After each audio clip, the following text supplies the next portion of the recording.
Gas ચાલુ કર્યા વગર કે તેલમાં તળ્યા વગર આજે આપણે 10 જ મિનિટમાં સુપર સોફ્ટ દહીંવડા બનાવશું. હેલો ફ્રેન્ડ્સ, સુપર મેજિક રસોઈમાં મિત્રો હું આપનું સ્વાગત કરું છું. આજે હું આપણે દહીંવડાની રેસીપી લઈને આવી છું, એ પણ તેલમાં તળ્યા વગર કે આપણે ગેસ ચાલુ કર્યા વગર 10 જ મિનિટમાં એકદમ સુપર સોફ્ટ આ દહીંવડા બનશે. તો તમને ગમે તો લાઈક કરજો, શેર કરજો અને નવા મિત્રો હવે સબસ્ક્રાઈબ કરવાનું તો બિલકુલ ના ભૂલતા. બાજુમાં રહેલ બેલ આઇકનને પણ પ્રેસ કરી દેજો, જેથી કરીને લેટેસ્ટ વિડીયોની માહિતી ડેઈલી તમને મળતી રહે. તો હવે ઇન્ગ્રેડિયન્ટમાં મેં રૂટીન મસાલા લીધા છે. તલ છે, ખાંડ છે, ધાણા ભાજી, લીંબુ, 2 ચટણી લીલી અને ખાટી મીઠી, દહીં છે, બટેટા છે અને આપણે બીજા ઇન્ગ્રેડિયન્ટ હું તમને પાછળથી બતાવીશ. તો બનાવવાનું ચાલુ કરીએ. પહેલાં તો આપણે જે અત્યારે મેં કમસે કમ 1/2 લીટરથી ઉપર એટલું દહીં લીધું છે. એ દહીંમાં તમે જો દહીંવડાનું દહીં હોય ને, એમાં તમારે આખું મલાઈ ઉતાર્યા વગરનું જ દૂધ મેળવવાનું, એટલે દહીં એકદમ સરસ રીચ બનશે.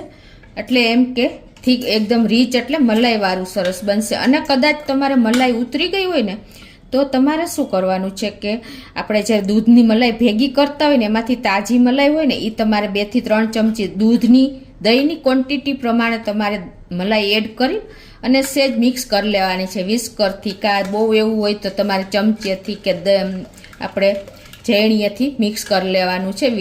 તો એકદમ સરસ તમારું દહીં રીચ થઈ જશે.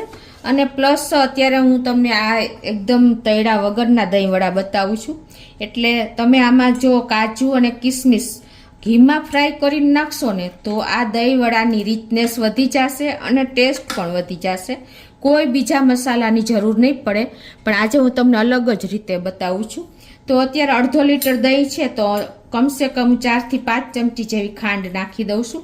કેમ કે આમ અત્યારે મારી પાસે સાકર છે, તમે ખાંડ હોય તો ખાંડનો પણ ઉપયોગ કરી શકો છો. અને આ રીતે આપણે સ્લાઇન્ટ એવું મીઠું પણ નાખી શકો છો, પણ અત્યારે હું એડ નથી કરતી. મિત્રો, દહીંવડાનું દહીં તમારે આટલી ઇન્ગ્રેડિયન્ટ એડ કરશો ને, તો તમારું દહીં એમને બાળકો કે વડીલો ખાઈ જશે, એટલું મીઠું થશે. કાજુ અને કિસમિસ તમારે ઘીમાં ફ્રાય કરીને નાખવાના. દહીં તમારું રીચ રાખવાનું, એટલે કે જો રીચ ના હોય તો મલાઈ એડ કરી દેવાની 2 થી 3 ચમચી દહીંની ક્વોન્ટિટી પ્રમાણે.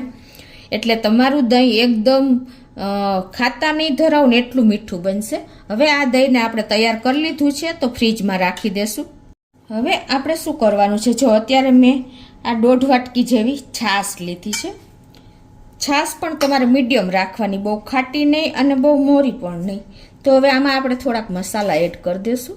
એના માટે આપણે 1/2 ચમચી જેવી ધાણા જીરું પાવડર છે અને 1/2 ચમચી જેવું કાશ્મીરી લાલ મરચું પાવડર છે અને ટેસ્ટ એકોર્ડિંગ 1/4 ટીસ્પૂન જેવું મીઠું નાખી દઈ. અને હવે આ બધું જ આપણે મિક્સ કરી લેશું. ધાણા જીરું થોડુંક તમને ચડિયા તો ટેસ્ટ ભાવે તો તમે થોડુંક વધારે એડ કરી શકો છો. અને કાશ્મીરી લાલ મરચું પણ કાંઈ એટલું તીખું નથી હોતું. તો હવે આને પણ આપણે સાઈડમાં રાખી દઈશું. હવે આપણે એક વાસણમાં, એટલે કે કોઈ પણ પેન કે તપેલામાં 4 થી 5 ચમચી જેવું આપણે પાણી લઈ લેશું. અને એમાં આપણે 1/2 ચમચી જેવી ખાંડ નાખી દેશું. અત્યારે હું સાકર પાવડર જ વાપરું છું. અને આને આપણે ઓગાળી લેશું ગેસ ચાલુ કરી, એટલે એકદમ જલ્દી કામ થાય. મિત્રો, આ દહીંવડા તમે બનાવશો ને, એટલે દહીંવડા તમારે અઠવાડિયામાં 2 વાર બનશે. એટલા ટેસ્ટી બનશે અને એકદમ હેલ્ધી પણ બનશે. કેમ કે આપણે બિલકુલ તળ્યા વગર અને કોઈ પણ જાતનો લાંબો ગેસનો ઉપયોગ કર્યા વગર બનાવીએ છીએ. તો આ રીતે જો આપણે ગેસ ઉપર ખાંડ પણ ઓગળી ગઈ છે. હવે આ પાણીને થોડુંક આપણે ઠંડુ કરી લઈએ. આપણું જો આ પાણી સાકરવાળું ઠંડુ થઈ ગયું છે, તો એમાં આપણે 1/2 ચમચી જેવું કાશ્મીરી લાલ મરચું પાવડર, 1 ચમચી જેવું ધાણા જીરું પાવડર, તમે શેકેલું જીરું હોય તો પણ ચાલે, અને 1 ચમચી જેવા તલ અને અડધી ચમચી જેવો લીંબુનો રસ નાખી દેશું. અડધી ચમચી જેવું મીઠું અને ધાણા ભાજી નાખી દેશું 2 થી 3 ચમચી જેવી. અને હવે આ બધું જ આપણે મિક્સ કરી લઈએ. જો આપણું આ લિક્વિડ સરસ મસાલા તૈયાર થઈ ગયો છે. એકદમ ટેસ્ટી હોય છે. આ આખું જીરું પણ આપણે અડધી ચમચી જેવું નાખી દેશું. એનો ટેસ્ટ પણ બહુ સરસ લાગે છે. તો આ રીતે આપણો મસાલો સરસ તૈયાર થઈ ગયો છે, ટેસ્ટી ચટાકેદાર. હવે એમાં આપણે જે મેં અત્યારે 4 થી 5 બટેટાને બોઇલ કરીને, આખા બટેટા જ બોઇલ કર્યા છે એટલે પાણી ન ચડે, તો એને આપણે આ રીતે મસાલામાં જ મિક્સ કરી લઈએ. આ રીતે પ્રેસ કરીને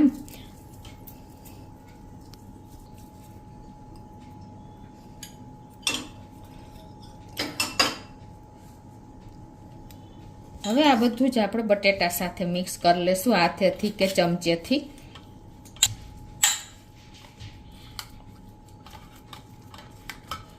તો આ રીતે જો આપણો મસાલો પણ મિક્સ થઈ ગયો છે. તો મસાલો તૈયાર થઈ ગયો છે. હવે આપણે અમે બ્રેડ લીધી છે, આ બોર્ડરવાળી જ લીધી છે, કિનારીવાળી જ. હવે તમે કિનારી વગરની પણ લઈ શકો છો, પણ કિનારીવાળી હતી એટલે હવે હું એ જ લઉં છું.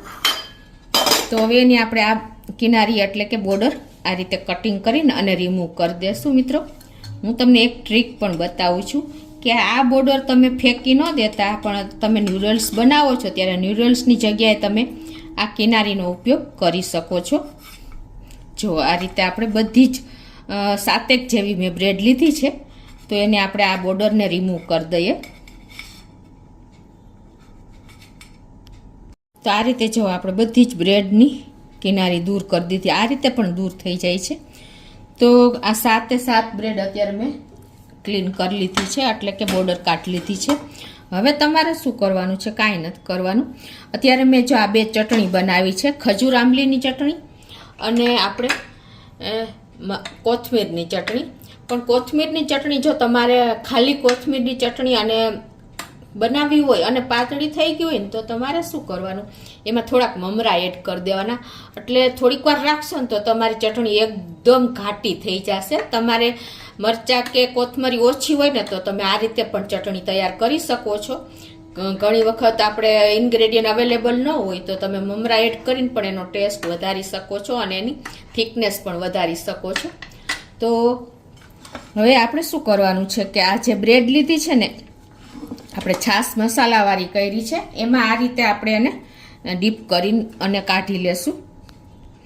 તો આ રીતે જો આપણે આ મસાલાવાળી છાશ છે ને, એમાં તમારે આ બ્રેડને ડીપ કરી દેવાની છે 2 સાઈડ. અને પછી તમારે આ રીતે નિતારી અને એનું આવી રીતે સેજ પ્રેસ કરી દેવાની, એટલે બધી છાશ થોડીક હશે નીકળી જશે. જુઓ, એકદમ સોફ્ટ આપણી બ્રેડ બોર્ડર તો કાઢી જ લીધી છે એટલે થઈ જશે. હવે આ શું કરવાનું છે કે આપણે જે આ બટેટાનો મસાલો કર્યો છે ને, એ મસાલાને તમારે આ રીતે અંદર મૂકી દેવાનો છે, ગોળો કરી અને આ રીતે તમે અંદર રાખીને અને પછી તમારે બ્રેડને આ રીતે એકદમ બોલ વાળી લેવાનો છે. જો વધારાની છાશ હશે ને એ નીકળી જશે અને તમારો બોલ પણ સરસ દહીં વડા તૈયાર થઈ જશે. આ રીતે કરશો એટલે છાશ જે હશે એ વધારાની નીકળી જશે અને તમારો બોલ એકદમ દહીંવડા મોટી સાઈઝના. તમે નાના કરવા હોય તો નાની બ્રેડ લેવાની. અત્યારે મારી પાસે મોટી બ્રેડ છે તો મોટા દહીંવડા તૈયાર થાય છે. તો આ રીતે જો આપણે બધાય દહીંવડા તૈયાર કરતા જાશું. જો તમારી મોટી બ્રેડ હોય તો તમારે 2 પાર્ટ કરી લેવાના આ રીતે, એટલે તમારા મીડિયમ સાઈઝના પણ બોલ્સ તૈયાર થશે, એટલે કે દહીંવડા તૈયાર થશે.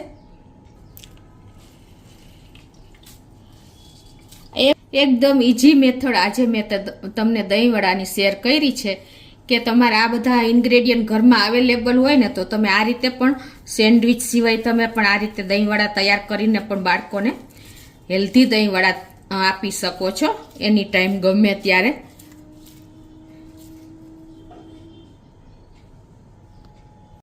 તો તો આ રીતે જો આપણે દહીં વડાને તૈયાર કરી લીધા છે અને હજી બાકી રાખ્યા છે મેં, એનો તમે ગમે તે રીતે ઉપયોગ તો કરી જ શકો છો. તો આ રીતે હવે જો આપણે દહીં વડા તૈયાર કરીને અને ઉપરથી આપણે જે ગળ્યું દહીં બનાવ્યું છે ને એ નાખી દેશું. અને કદાચ તમારું દહીં પાતળું થઈ ગયું હોય ઝેરવાથી, એટલે કે મિક્સ કરવાથી, તો એમાં પણ તમારે મમરાનો પાવડર એડ કરી દેશો ને તો તમારું દહીં ઇન્સ્ટન્ટ જાડું થઈ જશે. કદાચ તમારે લેવા જવાનો દહીં ના હોય અને લેવા જવાનો ટાઈમ ન હોય તો આવી નાની નાની ટ્રીક તમે જો એડ કરશો ને તો તમારે ક્યારેય મૂંઝાવાનો વારો નહીં આવે. એટલું સરસ તમને આજે મેં 2-3 ટ્રીક શેર કરી છે કે તમે કિનારીનો ઉપયોગ આ રીતે કરી શકો છો અને આ રીતે તમે ચટણીને કે દહીંને થીક કરી શકો છો. જો આ રીતે આપણે એકદમ સરસ જાડું દહીં તૈયાર થઈ ગયું છે. હવે ઉપરથી આપણે આ રીતે ગ્રીન ચટણી નાખી દેશું. તમને જે પ્રમાણે ફાવતી હોય એ પ્રમાણે તમે એડ કરી શકો છો. અને ઉપરથી આપણે ખાટી મીઠી ગોળ આંબલીની ચટણી પણ, ખજૂર આંબલીની કે ગોળ આંબલીની કોઈ પણ તમે નાખી શકો છો. ઉપરથી આપણે આ રીતે જો ધાણા ભાજી છે, કાજુ બદામ છે, લાલ મરચું પાવડર, શેકેલા જીરાનો પાવડર આ રીતે તમે એડ કરી શકો છો. અને ઉપરથી આપણે આ રીતે ધાણા ભાજી પણ નાખી દઈએ. તો મિત્રો આપણા એકદમ ટેસ્ટી, હેલ્ધી, ગેસ ચાલુ કર્યા વગર કે તેલમાં તળ્યા વગર એકદમ સુપર સોફ્ટ જોવો આપણા દહીં વડા તૈયાર થઈ ગયા છે. તમે આમ અડાડશો ને ત્યાં જ ભાંગી જશે, એટલા સરસ આપણા દહીં વડા રેડી છે. તો મિત્રો ચોક્કસ તમે એક વખત આ રીતે ઘરમાં જો બધા ઇન્ગ્રેડિયન્ટ અવેલેબલ હોય ને તો આ રીતે પણ તમે તૈયાર વગર દહીં વડા બાળકોને સર્વ કરી શકો છો અને બાળકો એટલે હોશે ખાઈ જશે. તો ચોક્કસ તમને આ વિડીયો ગમશે. ગમે તો લાઈક કરજો, શેર કરજો અને નવા મિત્રો સબસ્ક્રાઈબ કરવાનું તો હવે બિલકુલ ના ભૂલતા.